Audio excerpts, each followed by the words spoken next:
Bismillahirrahmanirrahim. Assalamualaikum warahmatullahi wabarakatuh. Alhamdulillahilladzi ja'ala al-ilma taharatan lin-nufus wa nuran lil-basair wa hadiyan ilal jannah. Asyhadu an la ilaha illallah wahdahu la syarika lah wa asyhadu anna Muhammadan abduhu wa rasuluhu shahibul burhan. Allahumma salli wa sallim ala rasulikal karim Muhammad sallallahu alaihi wasallam wa ala alihi wa ashabihi wa man tabi'ahu bi ihsanin ila yaumiddin summa amma ba'du. Puji dan syukur senantiasa kita panjatkan kehadirat Sang Maha Pencipta Allah Subhanahu wa taala beserta salawat diringi salam tidak pernah lupa pula kita haturkan kepada junjungan alam Nabi besar Muhammad sallallahu alaihi wasallam, di mana dengan perjuangan beliau dan para sahabat beliau kita dapat mengenal betapa rahmatan lil alamin ajaran agama Islam sebagaimana yang menjadi keyakinan dan pengetahuan kita bersama. Bapak Ibu kaum muslimin dan muslimat yang dimuliakan oleh Allah, mari pada kesempatan subuh yang mulia ini sambil kembali kita berniat iktikaf di rumah Allah, kita sambung kembali lanjutan bacaan hadis kita dengan kitab Sahihul Bukhari, dan insyaallah kali ini kita masuk ke dalam bab kelima dalam kitab yang kedua, Babun Ayyul Islami Afdal, bab pembahasan tentang Islam model apa yang paling afdal. Di sini Imam Bukhari mencantumkan hadis nomor 11 yang beliau riwayatkan dari guru beliau yang bernama Sa'id bin Yahya bin Sa'id Al-Qurashi. Ya, guru beliau orang Kufah ya, yang berasal dari Kufah. Maka dalam kitab Fathul Bari, hadis ini juga sering disebut dengan hadisun rawahul kufiyun, karena semua periwayat hadis dalam mata rantai sanad di dalam hadis nomor 11 ini semuanya orang Kufah. Maka disebut dengan hadis yang diriwayatkan oleh semua perawi yang berasal dari Kufah. Ya, pada saat itu Kufah menjadi sentral ilmu pengetahuan. Ini disebabkan karena berpindahnya banyak orang alim. Sepeninggal Utsman bin Affan, Ali bin Abi Thalib membuat satu keputusan, mengambil satu kebijakan untuk memindahkan ibu kota Islam dari Madinah ke Kufah. Ya, kita tahu bersama Ali bin Abi Thalib itu ilmuwannya atau profesornya sahabat ya, jadi beliau itu banyak sekali menjadi rujukan para sahabat. Bahkan kemampuan Imam Ali dalam bidang ilmu pengetahuan itu mendapatkan pengakuan, rekognisi ya, mendapatkan rekognisi dari Rasulullah sallallahu alaihi wasallam sendiri. Dalam satu hadis Nabi menyebut ana madinatul ilmi, saya itu adalah gudang atau kotanya ilmu, sedangkan pintu gerbangnya itu adalah Imam Ali bin Abi Thalib. Maka saat beliau mengambil kebijakan untuk memindahkan ibu kota Islam pada saat itu dari kota Madinah ke Kufah, ikut juga sudah barang pasti murid-murid beliau ya, pasti Bapak Ibu seorang murid yang alim pasti di belakangnya punya guru yang alim. Tidak mungkin seorang murid bisa menjadi alim kecuali di bawah bimbingan seorang guru yang juga lebih alim. Ya, kita kenal misalnya Imam Syafi'i, ternyata Imam Syafi'i itu gurunya hebat-hebat betul. Imam Malik gurunya itu ya, Imam Waqi, atau bahkan Imam Hambali, Ahmad bin Hambal itu guru beliau ternyata Imam Syafi'i. Jadi seperti itulah, tidak mungkin ada orang alim kecuali di belakangnya juga ada sosok yang alim. Begitu juga Imam Al-Ghazali misalnya ya, ternyata di belakangnya orang alim seperti Imam Haramain Al-Juwaini. Jadi tidak heran kalau kita melihat kecerdasan Imam Al-Ghazali itu ternyata di bawah bimbingan seorang alim seperti Imam Haramain Al-Juwaini. Maka Bapak Ibu yang dimuliakan oleh Allah, setelah Ali bin Abi Thalib mengambil keputusan untuk memindahkan ibu kota Islam ke Kufah, berbondong-bondong ikut orang alim juga pindah ke Kufah. Maka sanad riwayat Kufah itu sampai ke Nabi Muhammad SAW cuma 4. Ya, kalau sanad riwayat Mekah itu riwayat Ibnu Katsir ya di dalam ilmu qiraat itu sampai 5. Orang Mekah tempat turunnya wahyu, sanadnya kebacaan Al-Quran atau mata rantai bacaan Al-Quran mereka sambung kepada Rasulullah butuh 5 perantara, sedangkan orang Kufah hanya butuh dengan 4 perantara. Kenapa? Banyak sekali orang alim pada saat itu pindah ya ke kota Kufah mengikuti guru mereka Imam Ali bin Abi Thalib. Maka jangan heran perdebatan ilmu nahwu pun diramaikan oleh perdebatan orang-orang Basrah dan Kufah. Jadi Bapak Ibu, ilmu nahwu itu kan ilmu dasar bahasa Arab, ilmu gramatikal bahasa Arab. Seharusnya ini menjadi otoritasnya orang Mekah atau orang Madinah. Tapi kalau kita mempelajari ilmu nahwu, 2 mazhab besar di dalam ilmu nahwu itu bukan miliknya orang Mekah dan juga bukan miliknya orang Madinah, tapi miliknya orang Baghdad sekarang. Nah, di kota Baghdad itu ada 2 kota besar, satu namanya Kufah, satu lagi namanya Basrah. Jadi selalu dalam ilmu nahwu ada 2 debat itu, ahli mazhab Kufah dengan ahli mazhab Basrah. Kenapa? Banyak sekali alim yang hijrah ke kota Kufah karena Imam Ali bin Abi Thalib juga mendirikan ibu kota baru di Kufah. Maka semua orang alim, murid-muridnya Imam Ali pada saat itu juga pada pindah ke Kufah, dan begitu juga murid-muridnya juga pada pindah ke Kufah. Ini seharusnya menjadi strategi ya bagi kita Aceh. Untuk membangun Aceh itu harus seperti itu, harus banyak orang alim, Pak. Kalau sudah banyak orang alim di satu tempat, ya, maka banyak orang akan datang ke tempat itu untuk berguru, ya, untuk belajar. Saya ingat betul itu roadmap atau milestone pembangunan Malaysia. Jadi Malaysia itu sadar kalau kekayaan alam mereka tidak bisa menandingi Indonesia, itu sadar orang Malaysia itu. Singkat cerita, Mahathir Muhammad dulu buat kebijakan, kalau kita nanti buat destinasi wisata pendidikan, karena kalau tourism atau pelancong datang ke Malaysia paling lama seminggu atau 10 hari, ya kan? Kalau kita jalan-jalan ke Malaysia 1 minggu itu udah nggak tahu lagi jalan-jalan kemana. Ya, singkat cerita, Mahathir Muhammad terbangkan putra-putra terbaik Malaysia itu belajar ke luar negeri, termasuk guru-guru dari Indonesia, dari Aceh pada saat itu datang ke Malaysia mendidik putra-putra istilah mereka bumi putra ya, bumi putranya Malaysia dididik. Dan ternyata mereka bisa membangun kampus. Nah, dengan adanya kampus-kampus hebat di Malaysia, sekarang orang-orang di seantero dunia itu datang ke Malaysia belajar. Jadi kalau orang datang ke Malaysia untuk belajar itu bukan 1 minggu 10 hari, Pak. S1 itu 4 tahun, tambah S2 2 tahun, tambah S3 3 tahun, 9 tahun minimal orang buang duit, spend money, ya, buang duit, dapat beasiswa dari pemerintah Aceh, duitnya dibuang ke Malaysia. Berapa itu income orang Malaysia itu? Jadi seperti itu, sudah menjadi tabiat. Cara membangun daerah itu harus banyak orang alimnya. Kalau banyak orang alim di satu daerah itu, pasti orang akan tertarik datang ke situ, sehingga ini kemudian menjadi semacam promosi gratis bagi daerah tersebut, sehingga daerah tersebut selalu dikenang-kenang oleh banyak orang di seantero dunia. Ini strategi yang sama seperti Ali bin Abi Thalib pernah dipakai oleh Mahathir Muhammad. Ya, ternyata Mahathir Muhammad kayaknya ngaji juga itu. Beliau ngaji juga sehingga tahu itu ya, strategi-strategi seperti itu.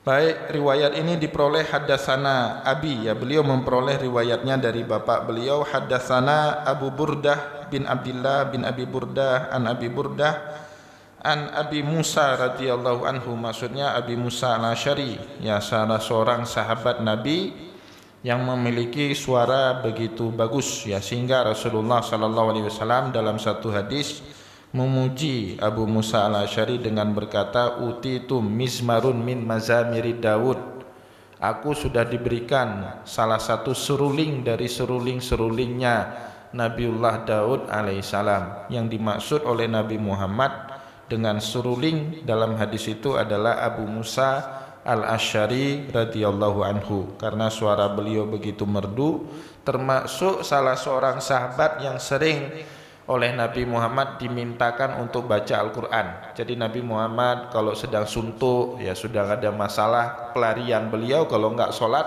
ya minta beberapa sahabat untuk membacakan ayat Al-Quran. Salah satu yang paling sering dimintai oleh Nabi Muhammad SAW untuk membacakan Al-Quran itu Abu Musa Al-Asy'ari radhiyallahu anhu.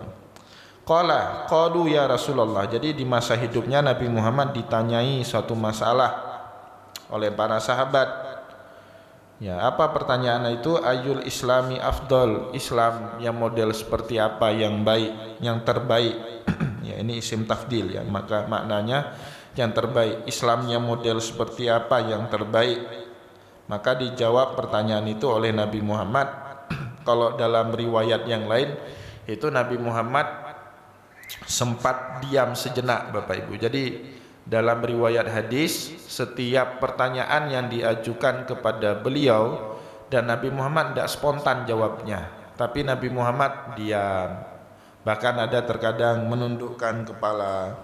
Itu tanda apa? Nabi Muhammad tidak serampangan jawabnya, tidak seenak perut beliau menjawab satu pertanyaan, tapi tentu di bawah bimbingan wahyu dari Allah Subhanahu wa taala, sehingga semua jawaban dari hasil pertanyaan para sahabat itu masih dalam koridor wa mayantiku anil hawa in huwa illa wahyun yuha. Jadi apa yang diucapkan atau apa yang jawaban yang diberikan oleh Nabi Muhammad itu masih dalam koridor wahyu, kata. Bahkan ada beberapa pertanyaan itu Nabi Muhammad tidak maksa jawab, Bapak Ibu, karena memang beliau nggak pasti tahu atau nggak yakin beliau tahu, sehingga dalam diamnya Nabi Muhammad itu kadang-kadang turun wahyu.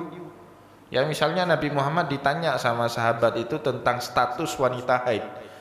Kita apakan itu wanita haid? Nabi Muhammad diam lama itu, tidak tahu jawab. Nabi Muhammad diam lama. Para sahabat nanya, ya Rasulullah, ini gimana, istri kami haid, boleh nggak kami berhubungan? Nabi Muhammad diam lama itu, nggak maksa jawab. Jadi Nabi Muhammad itu bukanlah orang yang ingin memaksakan jawaban untuk menutup malu beliau, ya, karena masa Nabi tidak bisa jawab. Bukan tipikal manusia seperti itu Rasulullah. Sehingga karena diam terlalu lama Nabi Muhammad, Allah membantu jawab, turun ayat Al-Quran dalam surat Al-Baqarah, yasalunaka anil mahid qul huwa adza fa'tazilun nisaa fil mahid wala taqrabuhunna hatta yadhun. Itu poinnya ya, wala taqrabuhunna hatta yadhun. Janganlah kamu dekati istri kalian yang sedang dalam haid sehingga dia dalam keadaan kembali taharah.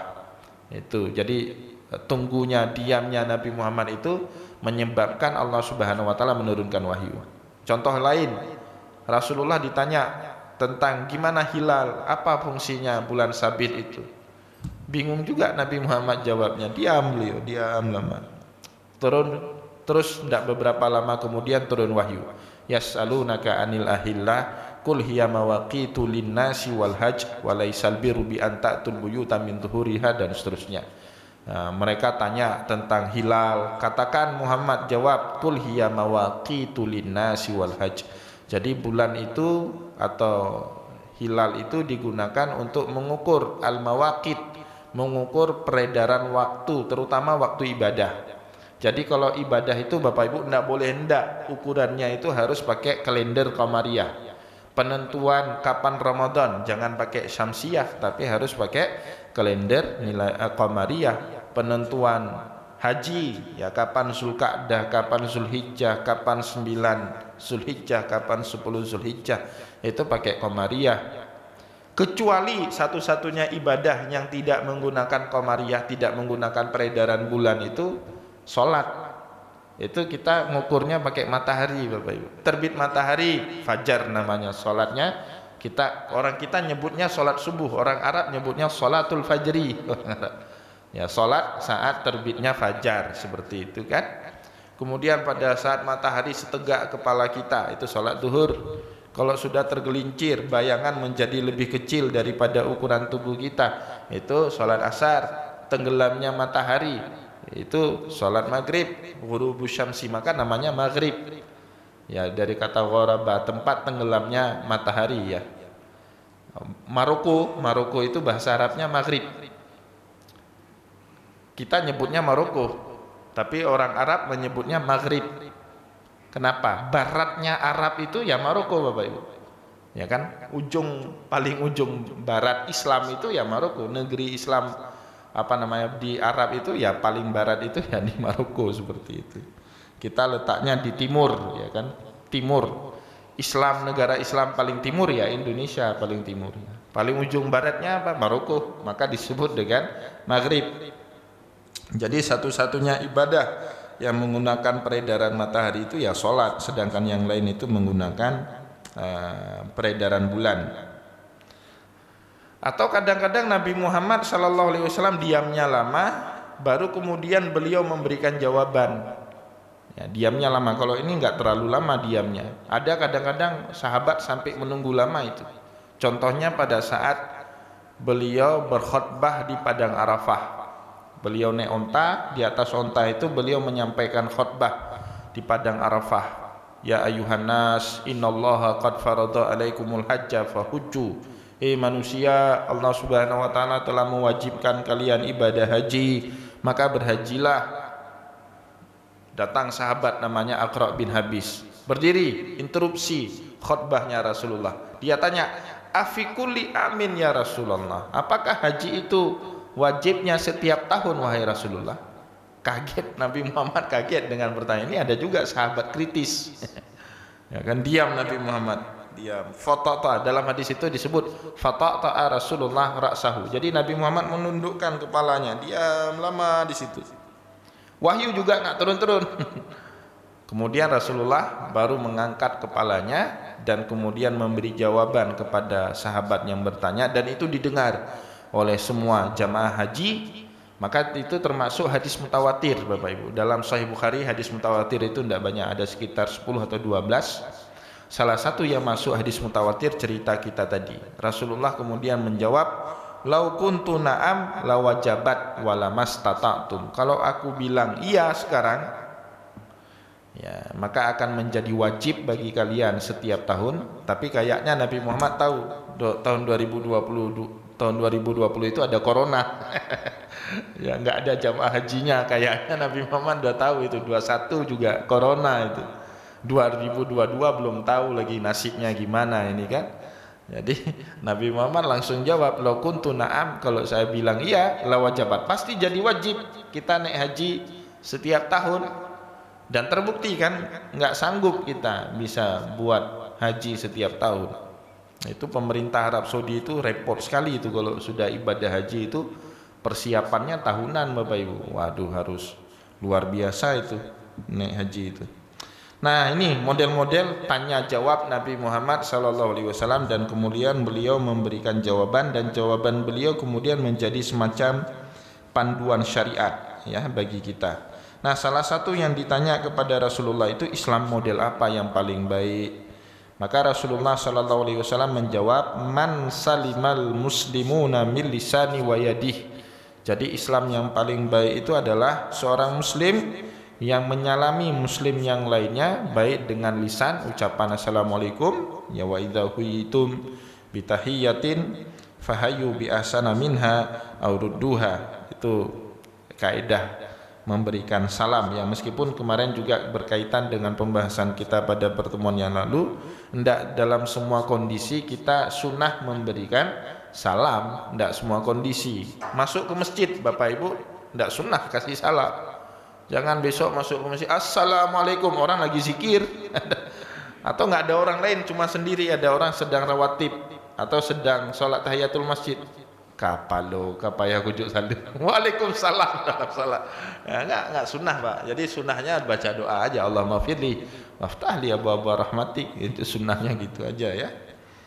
Atau lagi makan, jadi jangan Bapak Ibu orang sedang pesta lagi makan assalamualaikum, orang daging dalam mulut kalau kita jawab waalaikumsalam muncrat nanti dagingnya, udah enggak usah kasih salam, pehaba aja ya, pehaba. Nah, karena jawabnya ini Pak jadi wajib ya kan, Bapak enak kasih salam itu sunnah. Ini kalau nggak jawab teman-teman kita yang lagi makan ini dosa Pak, gimana jadinya kan, ya udah, jadi jangan kasih salam ya. Tapi kalau Bapak Ibu marahan Ya misalnya si bapak marahan sama ibu, sudah 3 hari nggak ngomong, pisah ranjang, bahkan pisah kamar, hampir pisah rumah. Hari ketiga itu kasih salam aja Pak, Assalamualaikum warahmatullahi wabarakatuh. Dia kan nggak jawab, bapak bilang nggak jawab dosa. Pasti insya Allah dia jawab, meskipun sambil marahan. Waalaikumsalam.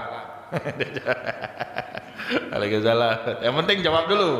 Ya kalau sudah ada jawaban kan ada komunikasi timbal balik ya, resiprokal. Ya, jadi salam ini hebat ini ya, milisani baik dengan lisan wa yadi atau dengan tangan. Itu berlaku apa yang disabdakan oleh Rasulullah yang juga sudah kita sebut pada pertemuan yang lalu. Tasafahu yadhhabul ghilla min qulubikum. Ya, seringlah kalian berjabat tangan. Ya, karena itu bisa menyebabkan hilangnya kedengkian ya dari diri kalian. Jadi kalau salaman terbaik itu yang ada body touch, yang ada sentuhan tubuhnya ya. Kalau kita salaman atau dalam budaya kita orang lebih tua kita ciumi tangannya. Kalau orang Arab mungkin cipika-cipiki. Kalau orang Sudan beda lagi Pak, salamannya nggak ada istilah jabat tangan orang Sudan itu. Tepuk bahu. Saya tepuk sebelah kanan bahu dia, dia tepuk sebelah kiri bahu saya. Tepuk bahu. Itu jadi masing-masing punya budaya sendiri ya bagaimana menerjemahkan hadis Nabi Muhammad SAW. Nah, Bapak Ibu yang dimuliakan oleh Allah, kita lanjut sedikit lagi dengan hadis nomor 12. Meskipun judul babnya beda, tapi ada munasabah, ada keterkaitan antara hadis nomor 11 dengan hadis nomor 12. Kalau dalam hadis nomor 11 judul babnya adalah Ayyul Islami Afdal, sedangkan nomor hadis nomor 12 di dalam bab ke-6 judul babnya itu It'amu ta'am minal Islam. It'amu ta'am itu bahasa keren sekarang, mentraktir makanan. Ya, itu bahagian daripada ajaran Islam. Nah, ini yang menariknya muncul juga melalui pertanyaan yang sama kepada Rasulullah. Jadi ada kaitannya dengan sahabat bertanya, Nabi Muhammad menjawab. Nah, pertanyaannya hampir-hampir sama. Kalau tadi pertanyaannya itu berbunyi Ayyul Islami Afdal, Islam model apa yang paling afdal? Maka dijawab sama Rasulullah, Man salimal muslimuna biyadihi wa lisani. Tapi hadis nomor 12 ini berbunyi Ayyul Islami khairun, Islam apa yang paling baik atau Islam apa yang baik?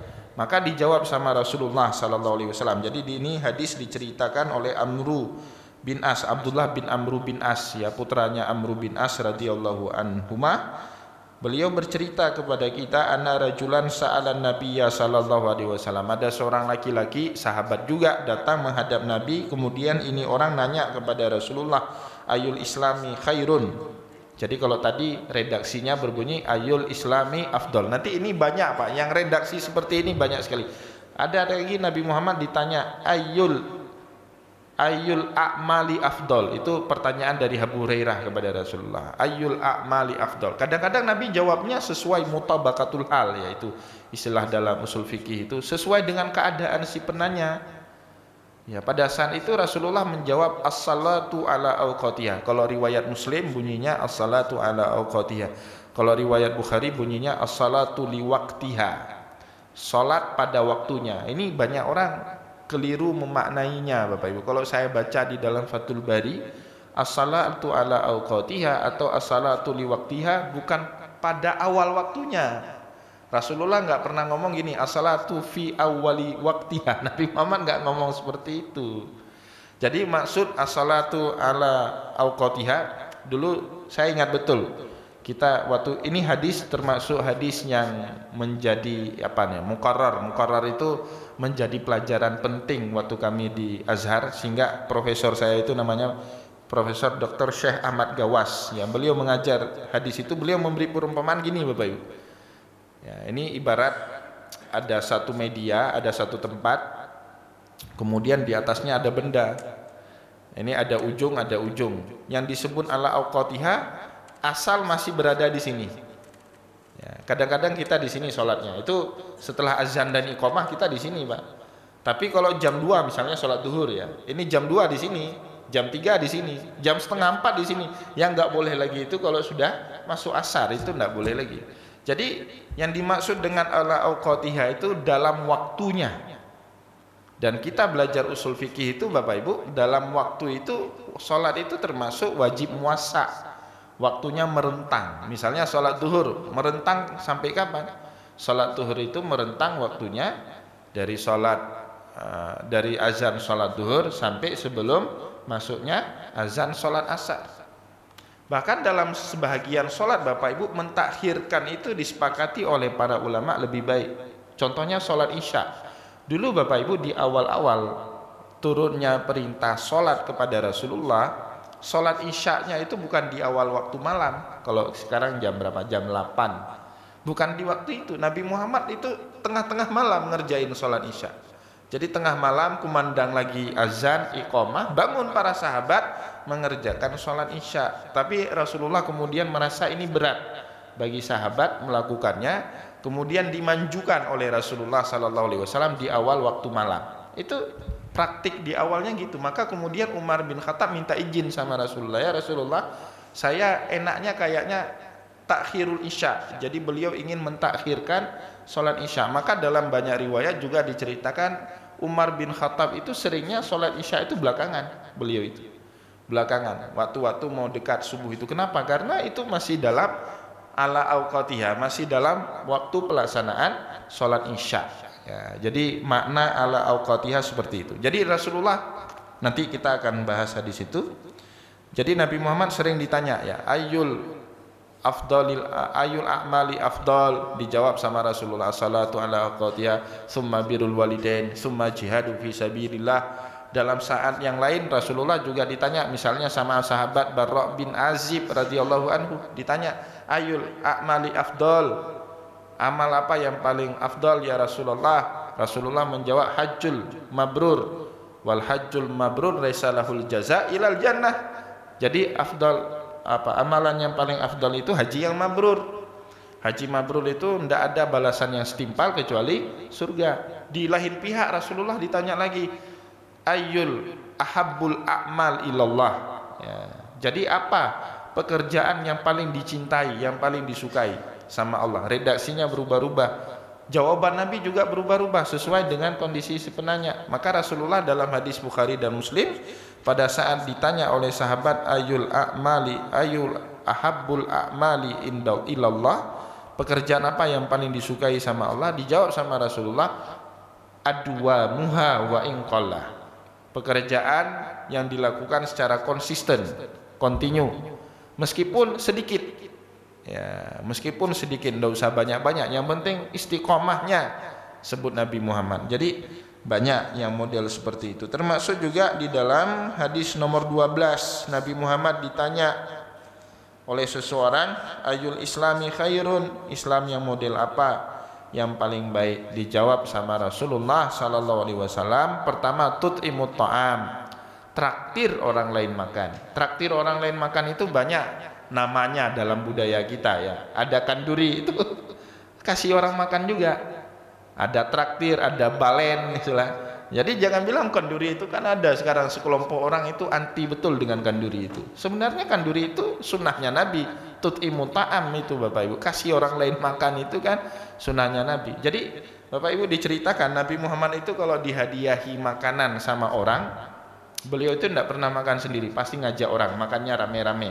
Kenapa? Beliau punya prinsip al-barakatu fil jamaah, yang namanya keberkahan itu makan rame-rame, bukan makan sendiri-sendiri ya. Maka dulu waktu kami di pesantren itu, kalau hari Jumat, waktu di Jemalah Amal itu liburnya hari Jumat Pak. Jadi biasanya itu datang wali santri rame ngantarin makanan ke pesantren. Itu kalau ada teman-teman bakhil, malamnya habis makanannya, nggak barokah makanannya. Diambil sama kawan-kawan yang lain. Tapi kalau kita kasih bagi-bagi, tabur, ayo antri makanan, bagi, padahal baginya cuma secuil seorang. Nah itu makanan kita sampai sebulan belum tentu habis itu. Nggak diganggu. Tapi kalau kita udah bakhil, nggak bagi-bagi, kita diamin dalam lemari, malam nggak selamat itu makanan Pak, kita ambilin itu.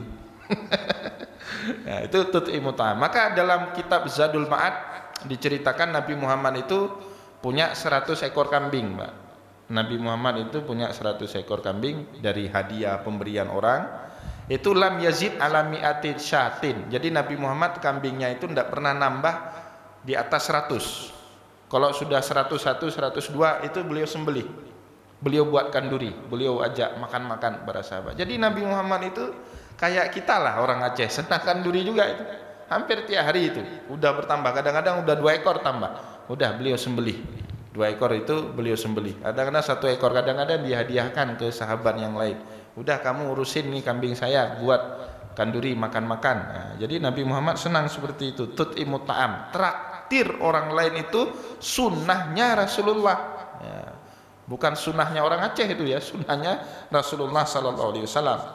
Wa taqra'us salama ala man arafta wa man lam ta'rif. Dan kamu angkat tangan, kasih salam baik kepada orang yang belum Anda kenali atau kepada orang yang sudah Anda kenali. Jadi angkat salam itu Bapak Ibu tidak mesti sama orang yang sudah kita kenali. Yang belum kenal pun boleh, bahkan sunnah kita kasih salam. Saya punya pengalaman menarik ini, Ustadz Khalis, cerita nyata ini. Waktu saya pulang dari Mesir 2009 Pak, sebelum berangkat lagi ke Sudan tanggal 2 Januari saya berangkat lagi ke Sudan. Saya pulang ke Indonesia itu sampai ke Aceh itu tanggal 16 Februari 2009. Kemudian sekitaran bulan Juni atau Mei saya daftar kuliah di Pasca Sarjana UIN Araniri. Ya, saya kuliah di situ. Sempat saya kuliah 1 semester sebelum saya berangkat ke Sudan. Syarat masuk S2 di UIN Araniri itu harus ada rekomendasi dari 2 orang doktor atau profesor waktu itu ya. Harus ada rekomendasi dari 2 orang yang bergelar doktor atau profesor. Ya kan nggak etis lah. Saya minta rekomendasi sama ayah saya kan nggak etis itu. Ya, apa kata dunia itu kan. Jadi saya pergi Pak ke kampus. Pergi ke kampus, ya cari-cari, tanya-tanya sama kawan siapa profesor yang mudah kasih rekomendasi. Nah kemudian salah seorang teman senior saya di Mesir yang juga sudah jadi dosen di Fakultas Syariah UIN Araniri nunjuk salah seorang profesor. Beliau profesor nunjuk, nggak usah saya sebut namanya siapa. Udah sama beliau aja, beliau mudah itu kasih rekomendasi. Saya tanya, saya datang, Pak Prof, mohon maaf, boleh nggak saya minta rekomendasi karena saya mau sambung kuliah S2 di tempat Prof di Pasca Sarjana UIN Araniri. Kemudian Prof ini jawab gini, Kiban lunjuk rekomendasi ke Gata, lun hana muturi ke Gata. Saya kan nggak kenal sama Anda, gimana caranya saya kasih, betul juga kata beliau itu kan. Terus saya bilang, ya sudah Prof kita kenalan sekarang. Waktu itu masih polos Pak, saya nggak tahu membuat itu. Prof itu marah betul dengan saya ternyata. Dianggap saya ledekin apa, pumale koknya nggak ledekin.